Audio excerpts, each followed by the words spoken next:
वाराणसी के मुमुक्षु भवन में वस्त्र मंत्रालय द्वारा हस्तशिल्प प्रदर्शनी का शुभारंभ हो गया है। यह प्रदर्शनी बेहद ही खास है। इसमें 30 स्टॉल लगाए गए हैं, जिसमें उन महिलाओं ने अपना स्टॉल लगाया है जो वैश्विक महामारी के दौर में बेरोजगार होने के बाद वस्त्र मंत्रालय द्वारा प्राप्त सिलाई मशीन से कार्य किया है। बीएचयू में इसरो खोलेगा regional academic centre for space. इसके लिए विश्वविद्यालय और इसरो के बीच MOU पर हस्ताक्षर हो गया है।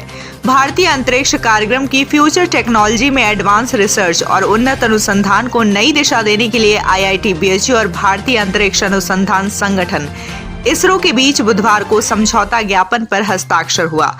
इस समझौते के अंतर्गत इसरो IIT बीएचयू में regional academic centre for space खोलेगा। जिलाधिकारी कौशल राज शर्मा ने बुधवार को सेवापुरी ब्लॉक के हाथीग्राम स्थित आंगनवाड़ी केंद्र, प्राइमरी स्कूल, इंग्लिश मीडियम, सामुदायिक स्वास्थ्य केंद्र, health and wellness centre, Ayushman Bharat केंद्र, रूम टू रीड लाइब्रेरी तथा NPRC का निरीक्षण किया। बता दें कि नीति आयोग की टीम द्वारा 26 दिसंबर को सेवापुरी ब्लॉक को आदर्श ब्लॉक संतृप्तिकरण के कार्य की प्रगति का जायजा लिया जाएगा।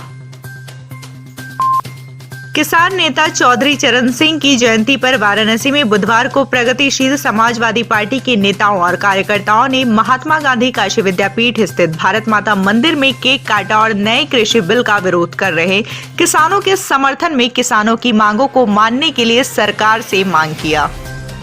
महेंद्र सिंह यादव, अध्यक्ष प्रगतिशील समाजवादी पार्टी जनपद वाराणसी। हम लोग के आदर्श किसानों के मसीहा स्वर्गीय श्री चौधरी चरण सिंह जो इस देश के पूर्व प्रधानमंत्री थे, उनका हम लोग जन्मदिन मना रहे हैं और इस आशा और उम्मीद के साथ कि वर्तमान भारत सरकार को भगवान सद्बुद्धि दे कि जिस कृषि नीति का चौधरी चरण सिंह ने 1955 में पंडित जवाहरलाल नेहरू के प्रस्ताव का विरोध किया था और पंडित जवाहरलाल नेहरू ने प्रस्ताव को वापस ले लिया।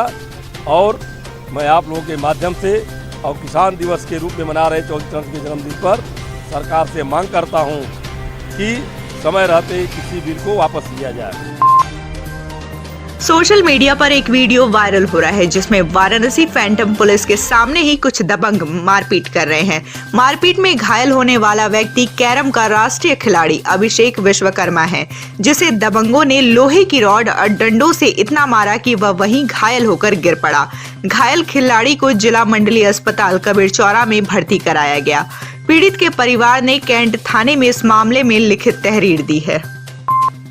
प्रसिद्ध RL मसाला की चंदौली और वाराणसी में मौजूद दुकान तथा मैन्युफैक्चरिंग यूनिट पर बुधवार को टैक्स चोरी की शिकायत पर सेल टैक्स की स्पेशल इन्वेस्टिगेशन ब्रांच ने एक साथ छापेमारी की।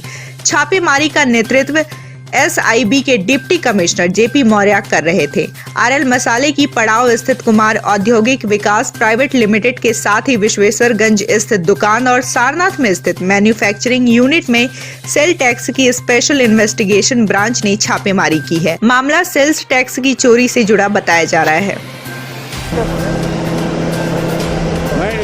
वाराणसी JP मौर्य इनके खिलाफ शिकायत मिली थी कि इनके द्वारा उत्तराखंड करके बड़े पैमाने पर मसालों का निर्माण और बिक्री किया जा रहा है। सर, टैक्स संबंधित कुछ बातें भी सामने आई हैं। हाँ, टैक्स की बात है। जो शिकायत हुई है टैक्स है, उसका आधार पे एनालिसिस किया गया है इनके डाटा का और उस आधार पे इनकी जांच की जा रही है। हाँ, सब जगह पहुँची है। कहाँ गई है सर? ये डांडी और मेन प्लेस विश्वेश्वरगंज और आशापुर सामनाथ।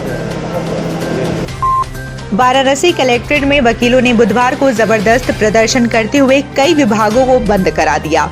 वकीलों ने SDM और CO पर अभद्रता का आरोप भी लगाया है। राजा तालाब तहसील अंतर्गत रामेश्वर इलाके में रहने वाले वरिष्ठ अधिवक्ता हरिशंकर पांडे के मकान के रास्ते पर किए गए इंक्रोचमेंट को लेकर हरिशंकर पांडे और 3 अन्य अधिवक्ता मंगलवार से DM पोर्टिको में न्याय की आस में धरना दे रहे हैं। अधिवक्ता हरिशंकर पांडे ने बताया कि अनिश्चितकालीन धरने को समाप्त कराने के लिए बीती रात 1 बजे के बाद SDM राजा तालाब, ACM 4th और CO कैंट ने धरना स्थल पर भारी पुलिस फोर्स के साथ पहुंचकर हमसे और अन्य साथियों से अभद्रता की। इस बात की सूचना पर बुधवार को वकीलों ने जमकर हंगामा किया। घटना के लिए जो भी अधिकारी सम्मिलित हैं इसमें घटना स्थल पर यहाँ आकर माफी मांगे, नहीं तो तब तक ये लड़ाई हमारी जारी रहेगी। हम लोग कल यहाँ पे एक प्रतीक धरने बैठे और शाम तक धरना बढ़िया ढंग से चला और रात में जब वो धरना बेमियादी था तो हम 4 भाई मिलके इस जगह पे विश्राम पे थे। रात के 1:30 बजे करीब 3 थानों की बहुत बड़ी पुलिस संख्या लेकर के, एक खाली बस लेकर के और 3 अधिकारी एसडीएम राजा तालाब और यहाँ के सीओ कैंट और एसीएम 4th और इनके साथ तमाम पुलिस इंस्पेक्टर आके हम लोग को जगाया गया और उनसे कहा गया कि यहाँ उठ के भाग जाओ। और बाद में देखते हैं कि हम लोग सोचे कैंट ले जाएंगे, ये जबकि यहाँ का नज़दीकी थाना हम लोगों को कैंट ले जाना चाहिए था, कैंट नहीं ले गए और ले आके पता चला कि रामेश्वर के पास एक सुनसान जगह पर हम लोग को छोड़ दिए। रात भर घनघोर कोहरा था, उस कोहरे में हम लोग करीब 2 घंटे तक रास्ता भटकते रहे।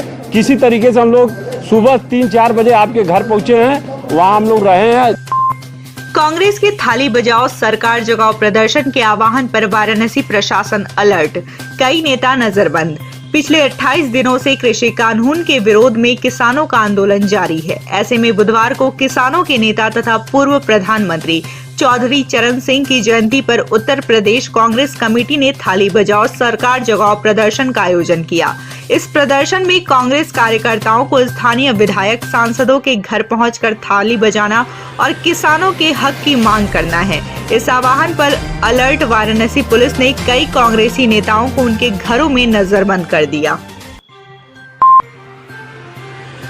वाराणसी पहुंचे किसान नेता सरदार बीएम सिंह ने बुधवार को शास्त्री घाट पर किसानों के साथ संगोष्ठी की। बीएम सिंह अखिल भारतीय किसान संघर्ष समन्वय समिति के राष्ट्रीय संयोजक हैं। संगोष्ठी में किसान नेता मौजूदा सरकार पर जमकर गरजे और भाजपा सरकार से कांग्रेस के मैनिफेस्टो को छोड़े अपना मैनिफेस्टो का वादा लागू करने की मांग की। उन्होंने कहा कि सरकार के इस किसान कानून से बिचौलियों की जगह बड़े मगरमच्छों ने ले ली है। किसान अपने बाजार में अपनी फसल बेचने में सक्षम नहीं था क्योंकि उसके पास ना तो पैसा है ना गुंजाइश है। ये जो पहले भी जो ट्रेडर था बिचौलिया, पहले भी बिचौलिया खरीदता था, आज भी बड़ा बिचौलिया खरीदेगा। पहले मछली थी, अब मगरमच्छ आ गया है। फर्क इतना है इन बिलों के अंदर। बनारस के लोगों ने मोदी जी को ताकत दी है, जिस ताकत के तहत ये कानून लाए हैं। उनसे कहो, उनको समझाएं, हो सकता है उनकी बात समझ में आ जाए, हमारी बात नहीं समझते, इसलिए उनको समझाने आए कि आप अपने सांसद को समझाइए कि हम पे थोपे ना जो हमें नहीं चाहिए। वाराणसी में बुधवार को कोरोना के 38 नए मामले सामने आए, जबकि बीते 24 घंटे में 2 कोरोना संक्रमित मरीजों की मौत भी हुई है। बुधवार को 32 मरीज होम आइसोलेशन से स्वस्थ होने के बाद डिस्चार्ज किए गए हैं। जिले में कोरोना से मरने वालों का आंकड़ा 348 पहुंच चुका है। वहीं अब तक 20,773 कोरोना पॉजिटिव मरीज वाराणसी में मिल चुके हैं, जिनमें से 20,012 लोग स्वस्थ हो चुके हैं, जबकि एक्टिव केसों की संख्या 413 है।